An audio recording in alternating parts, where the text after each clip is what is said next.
Kepala polisi menemukan sesuatu yang aneh, sebuah kontainer truk berukuran panjang 25 meter dari luar, tetapi dari dalam panjangnya nyaris tidak sampai 10 meter. Kepala polisi itu segera menyadari bahwa kontainer tersebut digunakan untuk penyelundupan manusia. Alih-alih memerintahkan penangkapan, kepala polisi itu berkata dengan nada lembut, "Siapapun yang ada di dalam, keluarlah. Tidak akan ada yang disakiti." Namun, seorang wanita hamil yang ada di dalam merasa ketakutan. Ia memanjat ke atas tumpukan kotak barang. Ia tidak menyangka bahwa keputusan itulah yang akan mengubah hidupnya. Setelah beberapa saat tidak ada jawaban, kesabaran kepala polisi itu habis. Begitu pintu terbuka, ia melepaskan tembakan dan berseru, "Siapapun yang ada di dalam, bunuh semuanya." Suara tembakan membuat seluruh kontainer bergetar. Wanita hamil yang bersembunyi di bagian atas itu berhasil selamat. Ketika semua orang telah tewas dan pintu ditutup kembali, ia bernapas lega. Namun, perjuangan yang sesungguhnya baru saja dimulai. Tak lama kemudian, melalui sebuah lubang kecil, ia melihat kontainer tersebut kini telah dimuat ke atas sebuah kapal besar. Keberadaan suaminya tidak diketahui. Mereka terpisah di tengah kerumunan dan kemungkinan dikirim dalam kontainer yang berbeda. Tengah malam, badai hebat menerjang.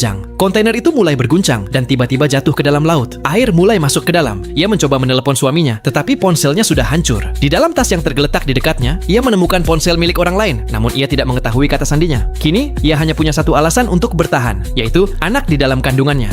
Air terus naik. Ia melihat ke sekeliling. Hanya ada handuk, earphone, dan botol vodka. Dengan benda-benda itu, ia mencoba merajut harapan untuk bertahan hidup. Tiba-tiba, ia melihat kontainer lain di dekatnya dengan nomor 107. Ia mengira suaminya ada di sana, tetapi kontainer itu perlahan-lahan tenggelam. Hatinya hancur melihat hal itu, namun gerakan bayi di perutnya kembali memberinya keberanian. Ia bersumpah tidak akan menyerah. Ia menutup lubang dengan selotip, mencoba mengeluarkan air dengan pipa, dan membuat tanda pada batas ketinggian air untuk merencanakan cara bertahan hidup. Tiba-tiba, suaminya menelepon. Ternyata, suaminya sama sekali tidak berada di dalam kontainer yang tenggelam itu. Secercah harapan pun kembali muncul. Namun di saat yang sama, ia mulai merasakan nyeri hebat di perutnya. Di tengah badai itu, ia melahirkan bayinya. Awalnya bayi itu tidak menangis, tetapi saat terdengar suara rengekan kecil, air matanya pun jatuh. Kini, tidak ada makanan maupun air. Ia mengumpulkan keberanian dengan memakan sedikit saus yang tersisa dan mulai memotong lembaran besi kontainer. Tangannya terluka parah, tetapi ia tetap tidak menyerah. Karena sangat haus, ia hampir saja meminum air laut. Namun ia berhasil menahan diri. Tiba-tiba, beberapa tetes air hujan jatuh dari atas. Ia mengumpulkannya, meminumnya, dan merasa sedikit lega. Ia mengikatkan tali dan mencoba membengkokkan lembaran besi tersebut. Demi bayinya yang baru lahir, ia mengerahkan seluruh tenaganya. Akhirnya, lembaran itu terbuka dan cahaya matahari masuk ke dalam. Ia dan bayinya berhasil keluar dalam keadaan hidup. Namun meskipun telah keluar, yang ada hanyalah lautan yang tak berujung.